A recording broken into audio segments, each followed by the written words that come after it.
Ito mga kababayan, kinalampag po ni Congressman Leandro Legarda Leviste, ang mag-asawa na sila Gobernador Vilma Santos at Executive Secretary Ralph Recto, kasama ni Congressman Leviste ang mga barangay kapitan at hiling nila mga kababayan ipamigay na daw sa mga residente ng Barangay Caloocan, Batangas ang mga ipinangakong bigas. Ayon sa grupo ni Congressman Leviste, ipinagpaliban umano ang pamimigay ng bigas na dapat ay Mayo 18 pa, ay naging Mayo 20 na raw matapos umanong magbago ang schedule ng mag-asawang Recto. Dahil dyan dismayado ang mga tauhan ng barangay dahil Abril pa lamang ay inaantay na ng mga residente ang naturang bigas. Ito mga kababayan ang eksaktong sinabi ng grupo ni Congressman Leviste. Nakikiusap po ako kina Vilma at ES Ralph Recto na ipamigay na itong bigas. May 18 pa ang nakalagay sa stub at nandito na ang bigas. Ngunit hindi pa ito ipinamimigay dahil nagbago ang schedule ni Gov. Vilma. Mula Abril pa, hinihintayan ng mga tao ang bigas at narito po ang iilan sa ating mga kasamahan sa Liga ng Barangay ng Balayan. Pwede silang magpaliwanag. Magandang umaga po sa ating lahat. Ako po ay punong barangay dito po sa Balayan. Naririto po tayo ngayon sa RSA.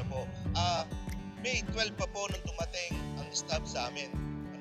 At ang sabi po rito, may 18 makukuha namin ng bigas. Subalit, wala pa rin po na hindi namin nakukuha. At naririto na po ang bigas. Ito po ba ay kailan pa ipamimigay? Ngayon, na-reschedule po tayo ng May 20. Bakit kailangan pa natin maghintay? Kailangan po ito ng ating mga kabarangay. Lalo tigit po na nangangailangan dito sa atin. Ito po ay pangunahin natin pangangailangan ng bigas. At may schedule na po ulit tayo na May 20. Kailan pa ba natin ito makukuha? Sa Liga ng mga Barangay ay muling nakikiusap na sana ay lahat ng pangsyonaris ay makatanggap. Sabi nga ng Pangulo, lahat ay bibigyan, lahat ay makakatanggap ng biyaya. Sana po inyong pakinggan ang boses ng mga kapitan na dapat lahat ng pangsyonaris ay makatanggap ng bigas. Kaya narito po tayo kasama ng mga ilang kapitan na may daladalang stubs para sa kanilang barangays. Ang mga benepisyaryo sa bawat barangay ay naghihintay para sa pagdating ng mga representante ng Kapitolyo para pwedeng ipamahagi na ang bigas na ito. At sana wag natin patagalin pa, kaya mananatiling dito ang iilan sa mga kapitan kung sakali pagbibigyan ng Kapitolyo ang kahilingan na ipamigay na ang bigas ngayong araw na ito. Please, Gov. Vilma at ES Recto, ipamigay na itong bigas. Samantala, ayon kay Senator Robin Padilla, very stable and very solid daw ang kanilang majority group sa Senado. Sir, kumusta yung majority ngayon? Okay, bakit? How stable is the leadership, sir? Ha? How stable po is the leadership? Very stable, very solid. May mga kumakausap pa. Kumausap sa inyo na may threat. Hindi kasi ako doon. Alam mo naman ako. Hindi May threat daw, ako sir. ang tamang tao para tanungin yan. Kasi hindi ako nakikialam.